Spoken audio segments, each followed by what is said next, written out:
Okay, we have to talk about wood milk. I can tell by your reaction that you know what I'm talking about, so that's good. Yes, I know what you're talking about. And do we really have to talk about we really have to, because it's all I've been thinking about for like the last week. I have a lot of feelings about this. Okay. So, for those who don't know, I'm going to spell this out in a series of steps that consist of one sentence, of which every single step confuses and surprises me, which is why we have to talk about this. So, the dairy lobby. I don't know which specific organization, maybe Dairy Farmers America, whoever's behind the Got Milk campaign. In the year of our Lord 2023, hired huge actor Aubrey Plaza to play Aubrey Plaza in an ad in which she presents her new product, wood milk, which then goes on to be I'm not gonna lie, super funny, super clever, but incredibly mean-spirited commercial, just shitting all over the concept of plant-based milk. I do get that the dairy industry has been concerned for a while about plant-based milks because it's cutting into their market share. And in particular, they try and attack the concept that you can call it a milk. And I also get that actors want money, and I'm sure they offered her a ton of money. But it's really mean. Like, it's really, it's really like, doesn't plant-based milk taste like shit? Like, it's very, like, that's the whole deal. Like, there is no discussion of like nutritional differences or anything like that. The entire commercial is plant-based milk is gross, and it's amazing they can sell it, not for reasons involving its impact on the body, but just it's so nasty. Like, and then paid the money to have it come up a lot. I have seen this commercial on YouTube several times now, and at least a couple of times on other streaming services. I'm either that or the algorithm has decided I'm the person who needs to know that plant-based milks taste like shit, which is hilarious because I'm one of those who still drink a dairy milk because I'm not lactose intolerant and I clearly have no consideration for animals or the environment. So I had to go look for it. I heard about it. As you can imagine, my news sources often talk about the things that you were talking, like news about the dairy, the dairy lobby, board or whatever, industry, yeah, losing their lawsuit against these other places, insisting that they can't use the word milk, and they lost their suit on that or whatever. So I get that news all the time, and somehow in that all of that feed was something about this commercial, not a link to it, I don't think. So I had to go look for it. I have not seen it in the wild. I've only seen it went to YouTube and found it, and I thought it was hilarious. I have seen it comfortably half a dozen times, if not more, in the last week. Now, here's the thing. Less than that, since we got back from Oregon. If it wasn't made by the milk people, if it was just an SNL sketch, everyone just would have thought it was funny. Probably even including the people who make plant-based milks, because it's just funny. And yeah, I want it to be clear. It is a very clever and amusing commercial. Very funny. Every time I get it, it's one of those I can skip after like 5 seconds, and I have never skipped it. Aubrey Plaza is great in it. She's pitch perfect in it. It's very funny. She's doing exactly there seems to be a big thing of like Aubrey Plaza has this reputation now because of some of the roles that she started in. and that there seems to be an implication that's not really what she's like, or at least she seems to want to imply that. But in this, she's very much that. Yeah, it's very funny. And like I said, I think if it were an SNL sketch or something, even everybody would think it was funny. Even the soy milk industry would probably think it's kind of funny. But because it comes from the dairy industry, yeah, it does seem a little mean. And it also seems, I don't fault Aubrey Plaza at all because it's hilarious. She's a comedian. That's fine. And again, making money, whatever. Yeah, whatever. It's her job. But as far as as far as it coming from the milk industry, it's like it's not just funny, but it's a little misleading maybe coming from them. I don't know what makes it more misleading coming from them versus like Saturday Night Live or something, but it does. And the reveal is the last second. And that's the thing. If it was a comedy sketch, it would just be, there's all these plant-based milks out here. Now we've got wood milk. Yeah, yeah. This one is all about wood milk, and it's her selling it. She's the co-founder, except she also clearly thinks it's a bad idea. I don't know. There's a couple of parts where but then at the very end, they're like, is wood milk real? No, only milk is real milk. And then she's like, then what the hell did I invest in? And then they cut to the Got Milk logo. The first time I watched it, I'm just like, hi, I'm Aubrey Plaza. And I'm like, you are? In an ad? What? And I'm watching, and she's like, and I'm like, what the hell is this gonna be for? I was excited. I was like, is this a new show? What is happening? And it's for milk. And I'm like, this makes me want to buy plant-based milk because y'all are being dicks. Well, I think that's what makes it seem misleading is because, like I said, if it was SNL, you could just treat it all like a joke. But because there are so many, it seems like everybody out there is like, hey, here's a plant product. Let's see if we can make it into milk. There are so many these days. I get it. Right. But some of the jokes are about how plant-based milks are made, which is a joke. But when it comes from the milk people, you kind of get the impression they want you to think that is how plant-based milks are made, but they're not made.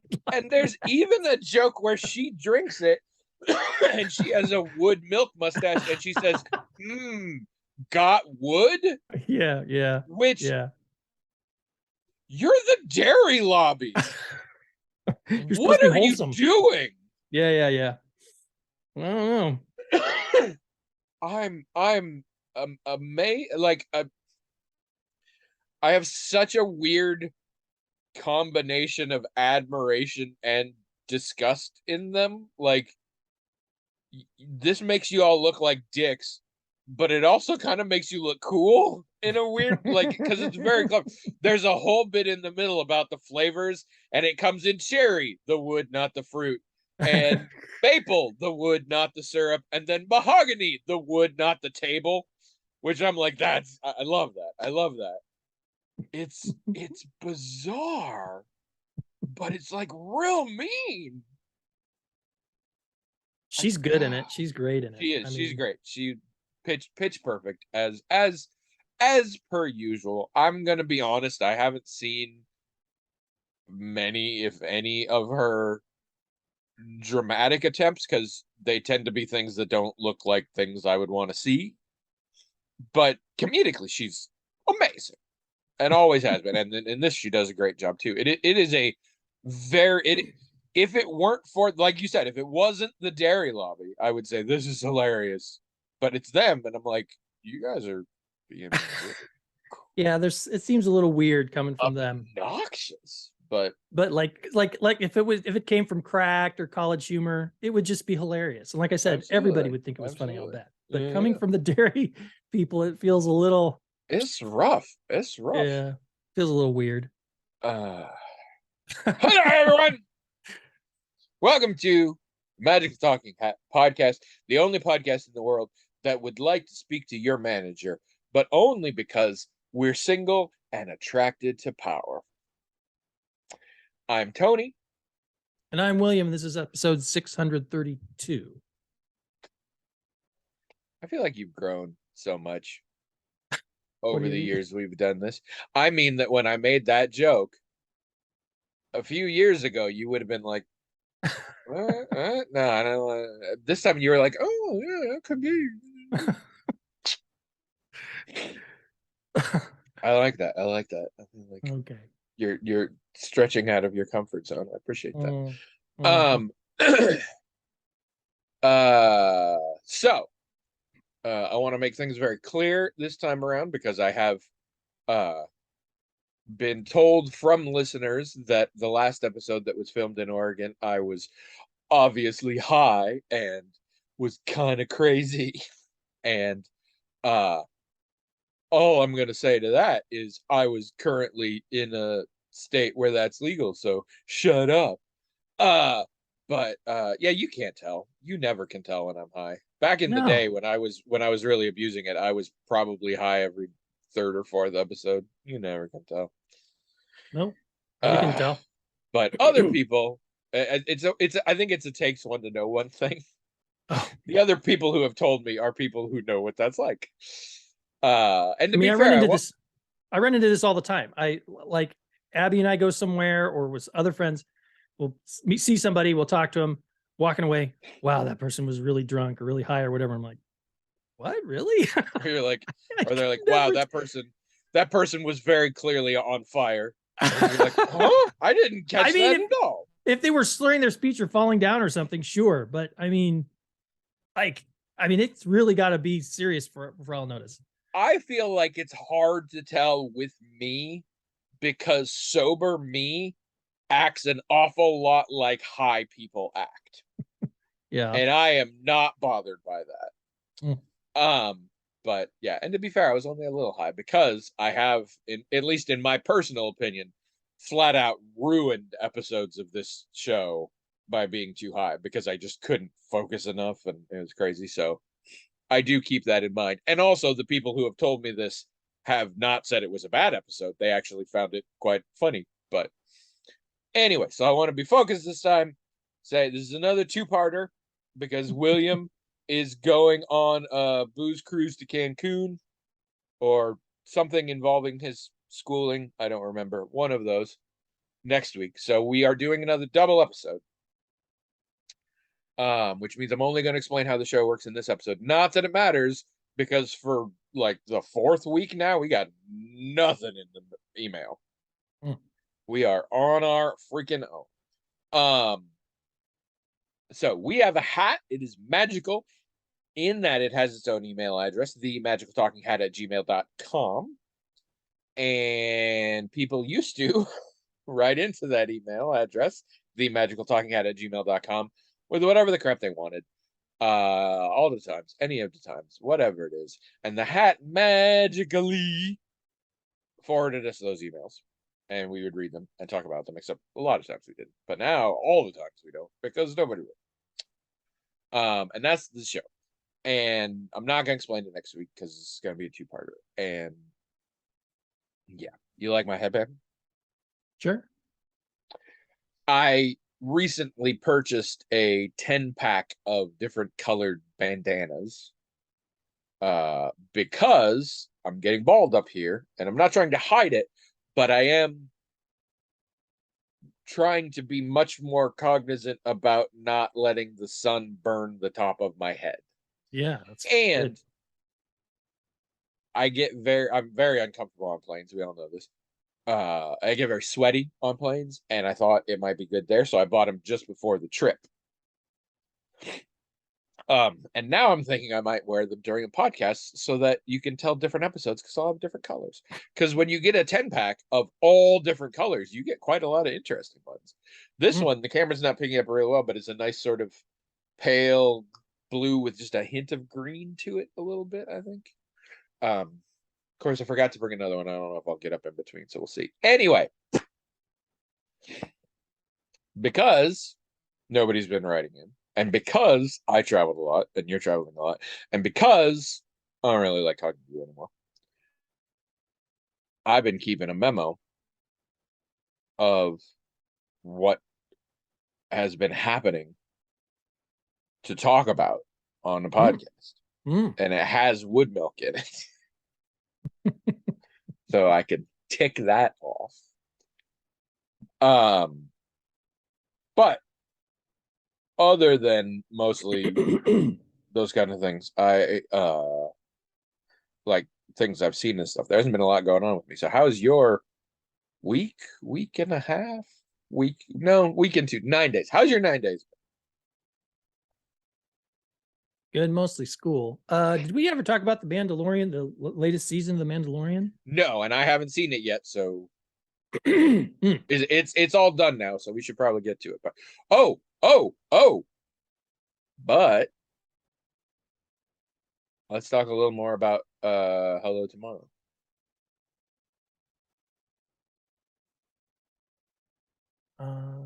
Okay. Do you I forget what it is?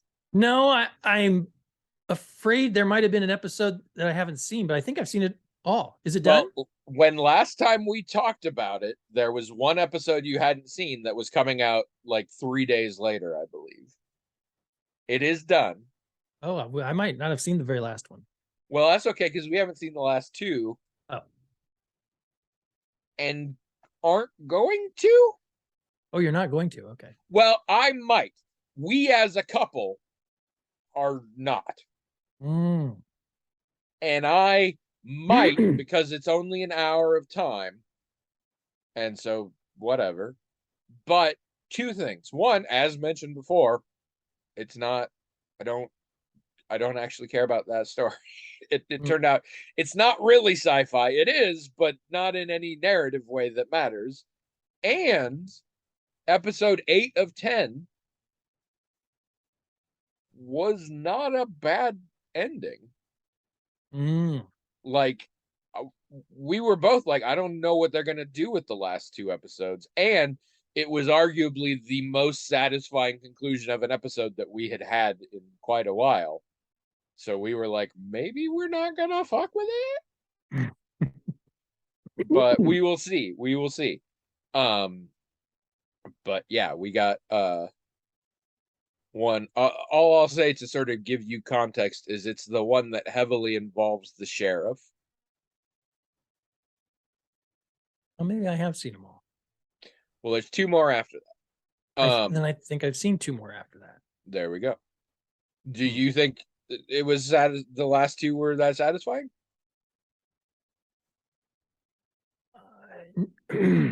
Well, pretty much all of the issues that we spoke of that you had with it, and I acknowledge that those were all valid issues, including not quite understanding why the setting is what it is and why the aesthetic is what it is. Or at Like least acknowledging there wasn't a reason it needed to be like that. Yeah. I think that remains true clear to the end. It's like That's okay. I will just is there a more satisfying conclusion after two more episodes? I don't think so. Then maybe so.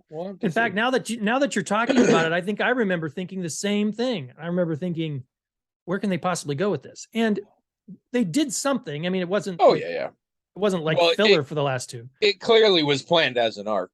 Sure, and it was fine, but it wasn't. Well, that was worth it. You know what I mean? It was just okay. They did that. And it didn't matter that much. It didn't seem like.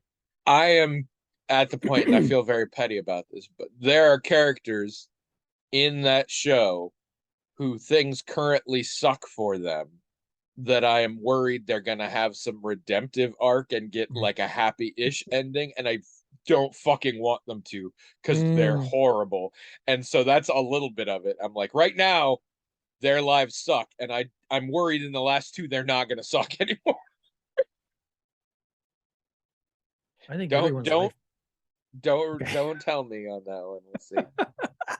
We may see a lot of Ezzy in these two episodes here because she is at peak hunger strike right now. So she is squirrely as hell and desperate for attention as hell. I mean, I really like the performances in it. I just really like watching everybody. Yeah. And I like how it looks. But it is kind of important to me for other elements to make sense or to have some kind of organic like you were saying, the setting and the aesthetic, what's it for? Why, yeah, I love it, but Yeah. what's it for? Well, I'm not even mad. It doesn't have to be there. It's just that's what drew me in Mm. was those things. And it turns out that outside of their production value, essentially, they have no bearing on the story, and every part of the story is stuff I don't Yeah, I enjoy. have to say I'm It's very very a fan. bleak. It's very very unsympathetic characters. Sort of I mean, there are some, but the ones with agency are very unsympathetic, and even the ones that are sympathetic become sort of unsympathetic. It's very much one of those. It's a tragedy. It's very much a tragic story, in my opinion. So we'll see. I'm sorry though. I didn't mean to derail this. You've watched all of season 3 of The Mandalorian? Yeah. Yeah. Is good. Well, I liked it. But I've liked all of them. And So now so have I. I hear people say, well, it has this problem, that problem. And I often hear those things and I go, yeah, but it's still cool because of this, and this. It's another example where the things that I like about it far outweigh the things that I notice along with everybody else. But season 3 seemed to get a lot more criticism than any other season, including from people who usually like the show. Oh. But when I say that, I only mean I'm hearing from people that it's been criticized. I can't find that criticism anywhere. It's like, what are people saying? And it might be, so part of it is episodes that they think did not have enough of the main character in it, or, and That's probably a deal they had to make because he stole a couple episodes from Boba Fett. So yeah. paying it forward. So, I mean, but for me, it was like, there were some episodes where Abby and I were watching and we're thinking, wow, that was a bold choice to have an episode like that, or that was a little weird. But not to the extent where we like disliked it or hated it or thought we're outraged by it. It was just, oh, well, that was interesting. But I think overall, and I think some of the things that I liked, that I was really excited to see, other people thought distracted from the main character, which, I mean, do keep in uh, mind this is still a Star War, which yeah, means there is a fan base out there who can want to burn it to the ground because of like a cameo or a sure, lack sure, of a cameo sure, in sure, some sure, cases. sure. Well, and So also, I really love, you know, jetpacks and pew pew pew. I just love that stuff. I mean, if they have a action set piece in it like that, it almost doesn't even matter to me what else is in it, which is weird for me to say because I'm not usually like that for any type of action scene. But this stuff is so cool, and it's been done so well this season, so well that I'm like, yeah, this is great. I love it. But it was probably the least popular season so far, and they're probably the one that drew the most criticism, according to some people. And the best I can make about those criticisms are, to me, they're kind of minor and even a little petty. But like you said, like DC, and, Star Wars is one of those properties that people can get upset about the littlest thing, really upset about the littlest thing. um I would say Mandalorian is the only Star Wars property that I'm still having any interest in. We'll watch it, but also I have tamped when it first came out. I was like, I am super into this, and second season, I was like, yeah, still I'm okay, but uh, we'll watch it. But I'm not worried. Like if I'm not gonna be like, oh, it was bad. Like if it's bad, I'm not gonna be super disappointed. And I don't imagine I will like love it, but I think I'll like it. It's again, I like the property. Um, I like it the best when it doesn't include other characters that I know from other things, especially Jedi, because I'm fucking sick of Jedi. Um, so I imagine let me ask you this. Are we anticipating another season? I don't know. All right. Did it feel like a resolution? I Mhm. mean, I guess the second did as well. No, it Uh, felt it did feel like a thing that if they didn't want to make anymore, they ended it. It did feel like that. good, good, good, good. I like that. I like that. There's no Um, cliffhangers or not, nothing hanging out in the whatever. But also, the world building stopped at a place where there's material. You know, if you that's how wanted you do it. to, you could very easily keep going if you wanted to, but you don't have to. That was what it's like. Old school British method. Have a story arc, have it complete, but leave some stuff that if it's popular, you can do another story arc. I want all of my TV shows to be like that all the I time. kind of do too, but I'd like to see more of what they build. Although saying that, not only is what's out there something they can keep this show going on, but there are other shows that they could keep going on if they wanted to, and I would watch Which those probably. they have announced a billion new shows right now. Holy crap. The Star Wars Celebration thing. So many. Mm. Which I don't know that I'm gonna mess with, but we'll see. Uh I want to veer slightly for a second because I want your take on this. I finally saw, I mean, I guess we all finally saw a real trailer for the Flash movie. Mm.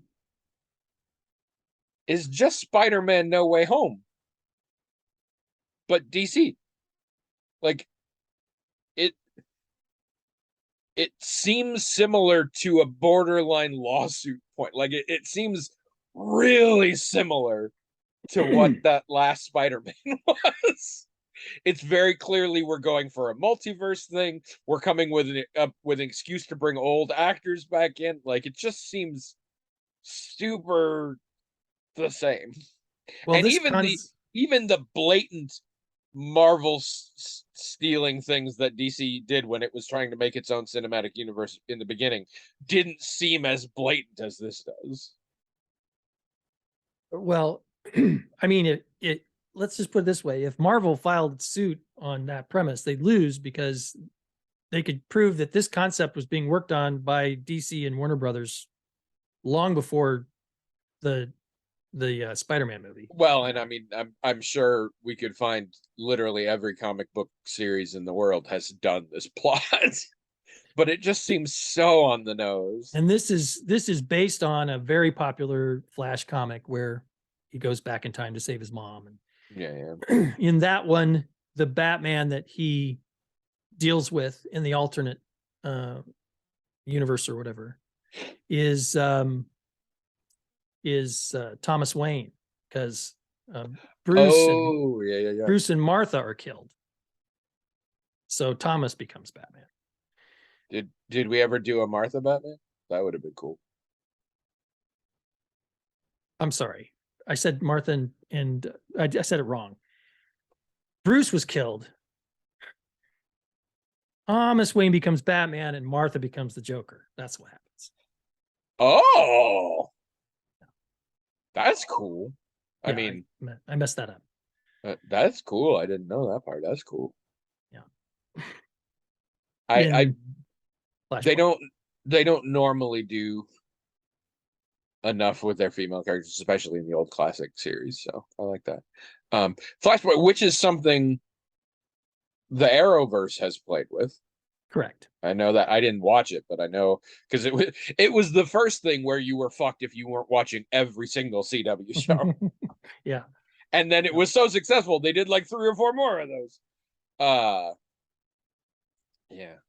Well, it'll be it. I'm not going to see it. I'm also still really bothered. I mean, I get it; it's business or whatever, but I don't like seeing Ezra Miller doing things. Mm. I'm uncomfortable with that. But also it's DC. I was never gonna fucking see it. So, but I was just curious your take on that. Yeah, I mean, I didn't think of it that way as like being a ripoff of anything Marvel at all.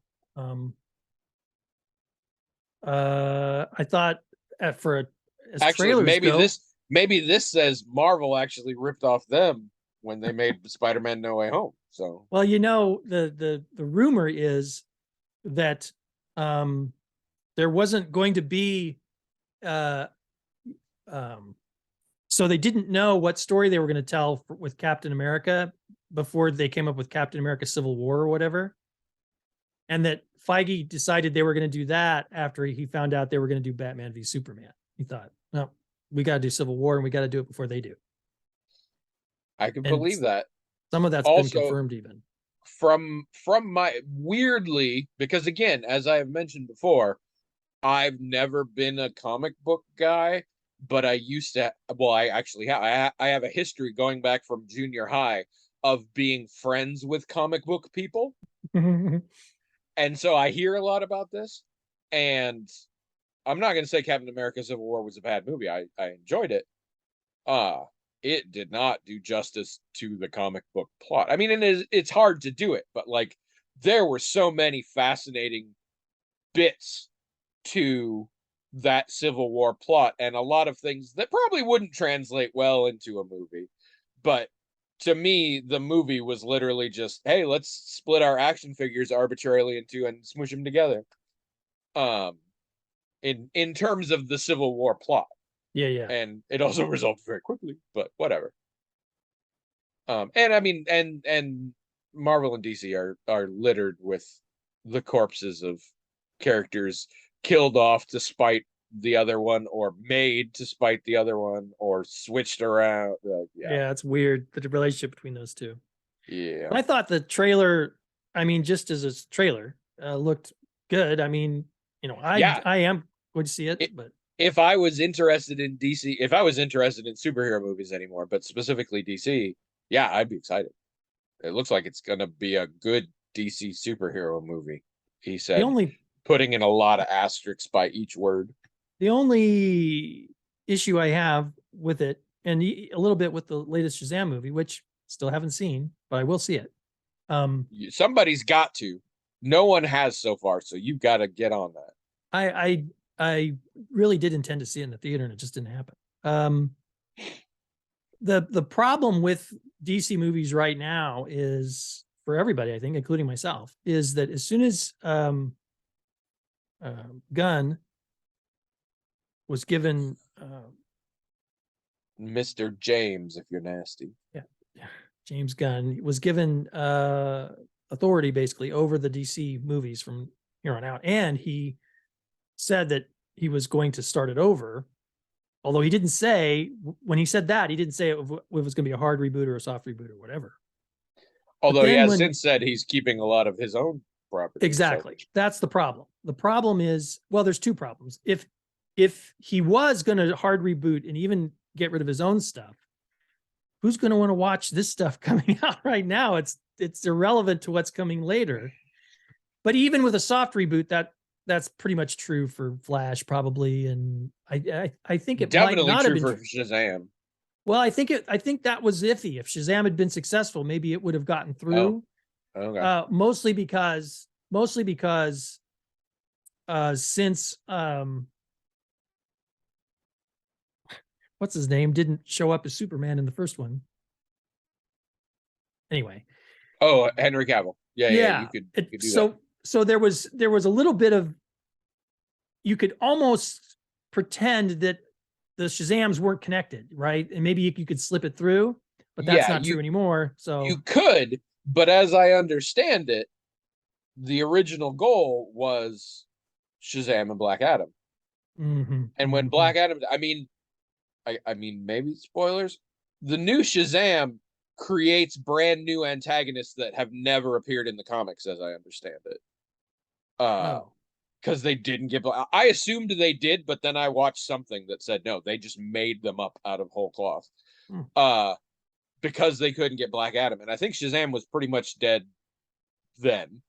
Which was, in fact, even slightly before all the James Gunn announcements and stuff, because the whole deal was to get Black Adam in there, and then Black Adam tanked for a variety. But to be fair, Black Adam tanking was tied into all the James Gunn stuff, so I don't exactly know the order, but yeah, nobody really knows where Warner Brothers is going to go. It's hard to get audiences excited about these movies that they kind of know aren't going to have anything to do with what happens in the future. Now, people like me who are DC fans will go see it, obviously, but I can totally understand someone who's a casual viewer who is only going to be interested if it's related to something they've already seen or something they're going to see, because that's how people watch comic book movies now.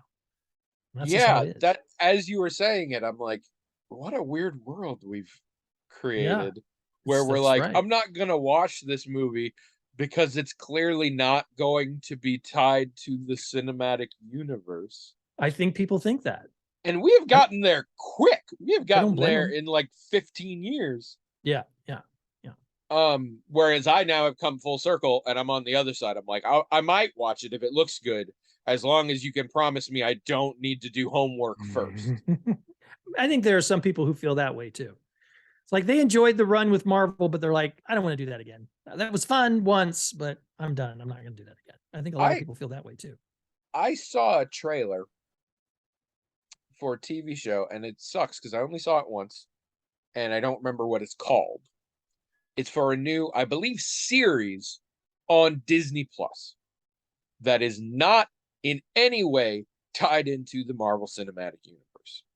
But what it is directed by the person who directed Shang-Chi and starring the male and female lead from Everything Everywhere All at Once, Michelle Yeoh, and the gentleman whose name I really need to learn because I admire him so much now, but the guy who was her husband in that, her husband's, and uh it's a superhero, like it's very clearly a superhero story. It involves this Asian American kid in a school, and then this Asian kid transfers in, and they sort of like make him be his friend to show him the ropes, even though he's not really, like, it's kind of racist shit.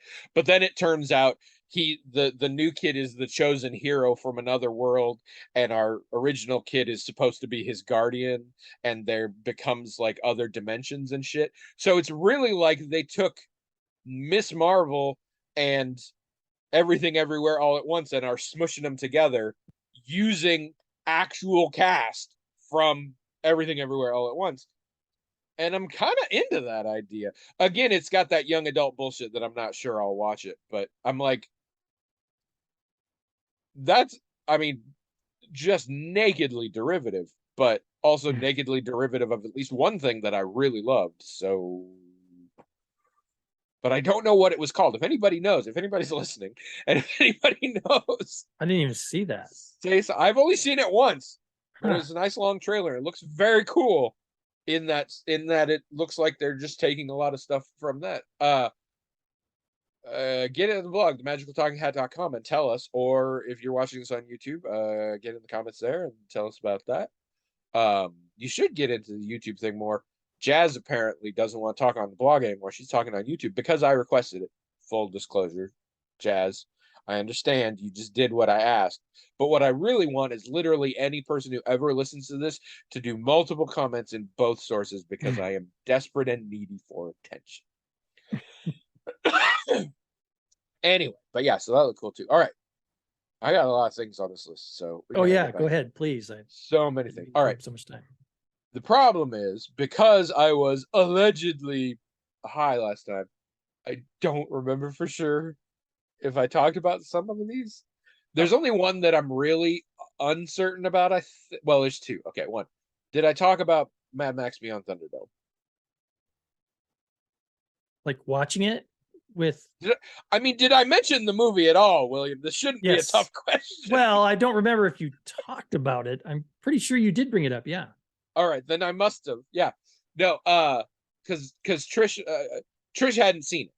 Yeah, that's what you Yeah, were. yeah. That's what it So I was. mean, okay, Trish hadn't cool. seen Yeah, it. no, then I have covered that one. Cross Did that I off talk? the list. Did I talk about Jaws? Jaws? Yes. No. All right. Well, Trish finds out I never seen Jaws, and is like, "You need to see Jaws." You had never seen Jaws? I had never seen Jaws. I don't. I don't give a shit about creature features in general, especially not the nature. Like, I don't care about when just like normal animals kill. I've also Right, never but seen the birds. I've also never, but yeah. Oh, okay. Well, And again, okay. it's one of those where I feel like I've seen every goddamn scene in it. And so why do I need to? But you see a lot of films that you're not interested in, but it's film lore, so you watch it. Less and less, Okay. actually. Okay. But what I am describing here is exactly how I talked about The Godfather. Same deal. Yeah. Yeah. I had never seen it, and I was like, okay, whatever. And also, the hype. I'm like, same fucking thing happened here. Jaws is a pretty fucking good movie. Yeah. I was It's really impressed, good. and it's it, so Jaws was successful, and it spawned approximately 35 million ripoffs. Just tons of them, including Jaws 2, The Revenge, all of those too, which in general, from what I have heard, not so good. Especially Jaws the Revenge. Holy shit. But anyway, um, but it's solid Spielberg direction. And you can see glimmers of his future career, and also there's a lot of things in the film craft of it that, even though it was the 70s and even though it wasn't much of a budget, hold up way better than you would expect. I mean, don't get it twisted. You're not confused that it's real or anything. And they're like, it's obvious when it's a fake shark. It's obvious when they're doing footage that is completely unrelated to what they were filming in the previous cut. I mean, but done in a very intelligent and creative way. And outside of the usual issues with this kind of thing of like people doing stupid stuff so the movie can happen, which I'm Yeah. starting to realize isn't an aspect of bad movie making. It's just an aspect of literally all movie Yeah. making, Movie which making. Yeah. disappoints me, but there it is. It holds up really well. But what's really funny to me, and I've seen bits of it, there is a scene with the three big leads on a boat at night getting drunk and comparing scars and other things like that. No shark involved or anything, like no action happening. It's just the three of them sitting around talking, occasionally singing. That scene's amazing. I could watch that scene. That is easily the best scene in the movie. I could watch that 1,000 times. uh Roy Scheider in his prime, a baby Richard Dreyfuss that just gives you a scene of like, because there came a point in Richard Dreyfuss's career where you hire him because he's Richard Dreyfuss.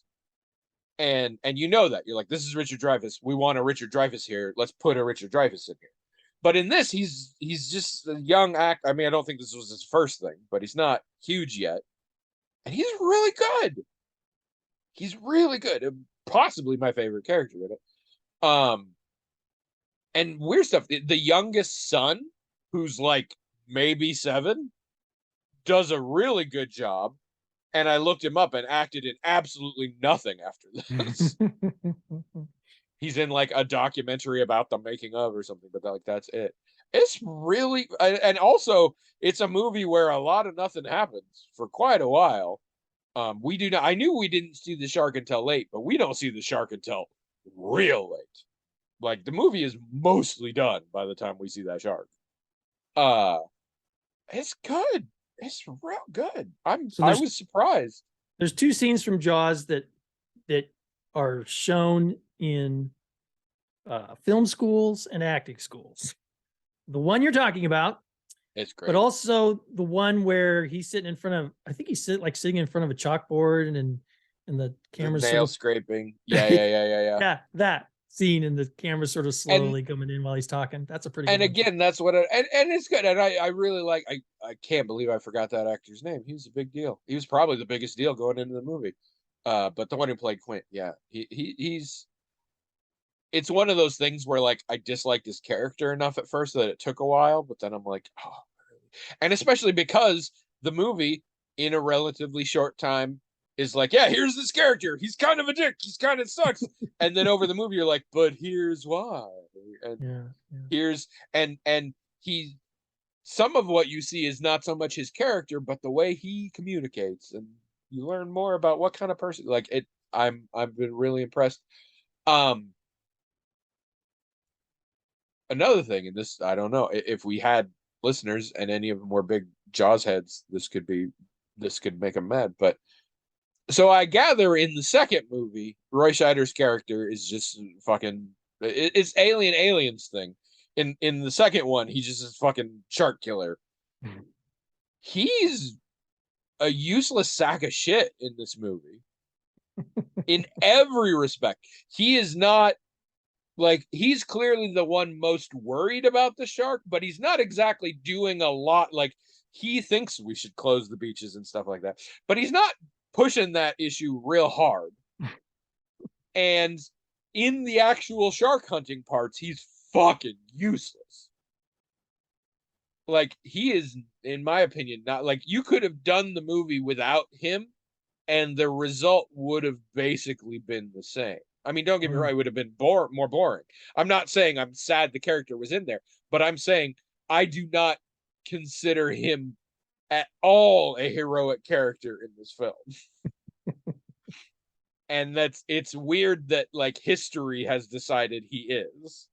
Which I guess is a little bit true with Ripley in Alien 2. I mean, I don't know. I haven't watched Alien in a while, and I've still never seen Aliens. But I gather she's a badass in Aliens. I mean, we got to get away from her, you bitch bit, whatever. But in the first one, she's just sort of the luckiest victim, which is fine. That works perfectly for that movie. I don't want to gainsay her either, but I was a little bit surprised. It was like, Brody's awesome. Is he? Is he? He seems just kind of stressed out, anxiety prone dude who, yeah. And it's got its weird, and it's very 70s, which I enjoy.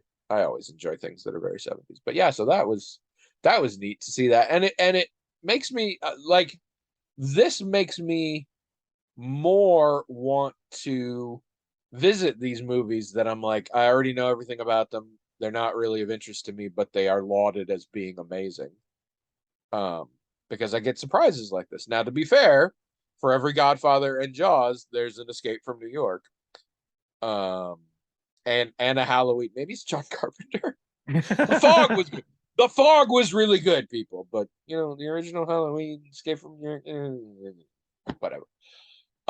So yeah, so that was fun. All right, I do have one more thing I want to talk about, and then we should wrap up so that we can do it all again. We saw a play in Cedar Rapids. We saw it primarily because wait, did I talk about this last time? No. Okay. Oh, I think I was telling my family about it, and I was telling it in a way that I would tell it on here. So that's probably what I'm remembering. So rehearsing, I see. No, this is me. This is how I tell stories. I approach life as if I'm on a podcast. Nice. One of the saddest and truest things I've ever said. Anyway, Trish has a coworker and friend, sorry, yeah, who does a lot of local theater. And so we've gone to see him in a few things. And he's in this. So we go to see it. And it's called The Play That Goes Wrong. That's the title of it. And it is a comedic play within a play, where the premise is an amateur theater company is putting on a performance of The Murder at Havisham Manor. And it just all goes to shit. Like, and it's really fun if you've been in plays. A lot of the things are. Here's what I imagined when I saw this. Here's how I imagined it was written. A bunch of actual theater people just remembered shit that went wrong in their productions and were like, what if it was a little more obvious? And what if everyone involved handled it like an idiot? And it became really funny. And I mean, just like silly shit. So like the mantelpiece falls down. So later there's a lot of times where they have to put shit on the mantle, like as stage direction. And if you and I were in a play, we'd set it on like the floor near the mantle or something.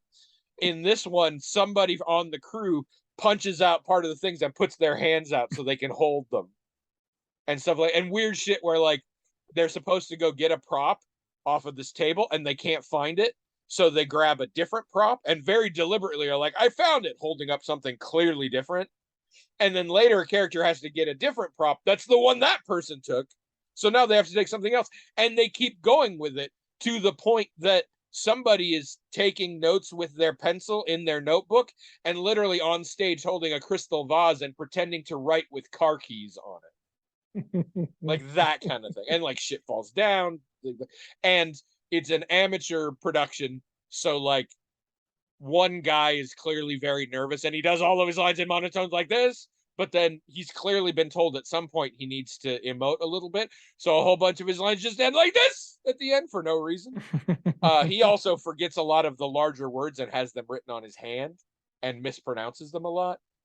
There's a whole bit where the bottle of brandy that is used a lot in the play, a lot of people have drinks of brandy to calm their nerves and stuff, is empty. So the stage manager sneaks out a jug clearly marked paint thinner. And the dude pours it and people drink. And so that becomes a whole constant thing. Because at a certain point, they've caught on. And so whenever their line is, I could really use another drink, they're like, somebody actually gets hit in the head on stage and goes unconscious. So they have to bring in someone else to do it with the notebook in their hand, who's terrified, and then that person way later also gets hit in the head and falls unconscious. So they have the original person woke up and came, and then eventually it's a whole deal. There's one guy who's just very proud of himself, so anytime he gives a line, he's very like bugging to the art, especially if they laugh or anything. He's very and it's just a blast. It's really fun. I highly recommend it if you can see it. I mean, the run in Cedar Rapids is gone, obviously, but it's really fun. And our friend was playing the lighting and sound guy who's a character within it. And in fact, the program had a program that was all the fictional actors and tech people and their bios.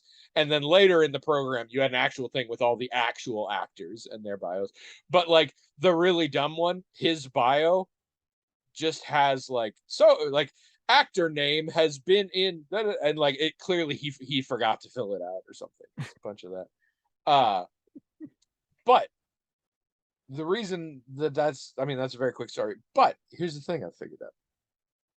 So there is a TV show that a long time ago Amazon Prime suggested I might like, called The Goes Wrong Show. And I didn't know exactly what it was, but it was British and it was comedic and it involved theater. So I was like, I will probably want to see this. And I put it on my watch list. I never did. I think I figured out parts of it. I think I found some clips on YouTube or whatever and discovered that it wasn't, I thought it was sort of an improv thing where they would try to do something and then like problems would happen and they'd have to sort of wing it. And that sounded cool to me. And I eventually found out it was more of just sort of a comedy about people being really bad at putting on shows. And I was like, I'm less interested in that or whatever. But you'll note similarities in the titles. I also recently found out the play That Goes Wrong came out in 2017 in the West End in London, has become a huge thing. Like it's gone on tours and people, it's a big deal. It's having its heyday right now. So I never watched this on Amazon, but the other day, Roku channel we have a Roku TV, and so when you move in the menu, there's this whole third of the menu screen that's just dedicated to whatever the fuck Roku is hawking at the moment. And these days they are frequently hawking their own programming because they get things like any streaming service, but also they make their own things now. There are Roku original shows and stuff, so they're doing that. So they were hawking The Goes Wrong Show. And this was the first time that I was like, that name and that font are very similar to the thing I saw. Could they be? So I decided to hit, and I watched a video or one episode. I watched the Christmas episode, which I'm disappointed. In British television, Christmas episodes are often sort of standalones, but American situations often treat that as the first episode then, whereas Mm, more realistically, it should be the last episode. sure. And so I am sorry that I saw the way, but it is it the premise of the show is there's an amateur dramatic society that the BBC has decided to air their plays. And it's the same people. Mm, I don't mean it's the actors I saw in Cedar Rapids. right. It is the same meta characters, literally. It's the same drama society. It's the same set of actors. Mm. They have the same names. They have a lot of the same idiosyncrasies. And it just has made it a very different vibe for me because of that. Like the meta-ness of it and the world sort of colliding is really fascinating. And it is fun. I think I would recommend it. I don't think it's as fun as the play necessarily. It's shorter. It's a little, yeah, I don't know, but it's good. I like it. So I would recommend checking out if you check out the Goes Wrong show, uh then you'd know how you'd feel about this play, and then you can try and see this play sometime. But it is fun, and it gets the play gets crazier in the second act, like after intermission, in very physical ways. When we first came into it, the stage was a very like English manor house thing. And in fact, actually looking at it, I turned to Trish and I said, I think this stage is a conglomeration of every set in every play I was in high school combined. It was really weird. I was like, that feature was from this one. Like, it's very that kind of, a lot of My Fair Lady stuff there. But they also had a second story room. There's a room that's like upstairs or whatever. It had no railing. I'm like, that's not smart. Why would you do that?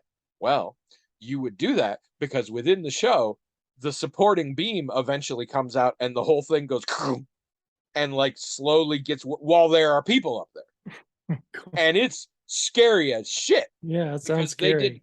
the set pieces are fantastic. It looks like it's breaking. Wow.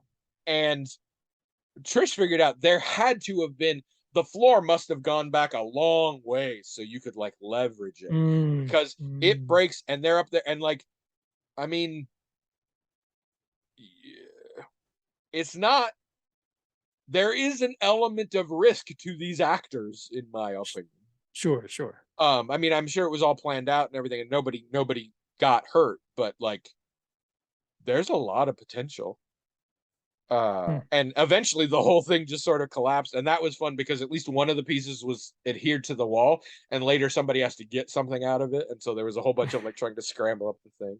But the best thing, and I'll tell you, so we start with a dead body on the stage, and a lot of the early jokes are the fact that he's just there dead on a fainting couch sort of thing, and people keep like trotting on his hand as they walk by, and so he's like he obviously jumps on that, but eventually it becomes a thing where he lies there dead, but as they walk by, he just lifts up his arm, puts it back down. But so eventually, after some more hijinks, they manage to carry off the body. But then, like 10 minutes in, the dead guy bursts through the door and says, "You forgot one thing, Inspector." And then he looks around and goes, "Oh my God," and runs out. And then does a similar thing like 2 or 3 more times throughout the show. hmm. So it was not a huge shock when we found out later that he had faked his death because he revealed it like 4 times. Um, there's also a point where, for reasons I don't fully understand, but I kind of do, I told you that people had to replace other people because they got knocked out. There's one point near the end where 2 people are essentially fighting to play one role, and they keep like trying to push each other out of, and it's really solid. I really enjoy it. So Hmm. I would recommend The Play That Goes Wrong, or barring that, The Goes Wrong show. Um, and it's so there is one point where they're supposed to shoot somebody and the gun doesn't make any noise.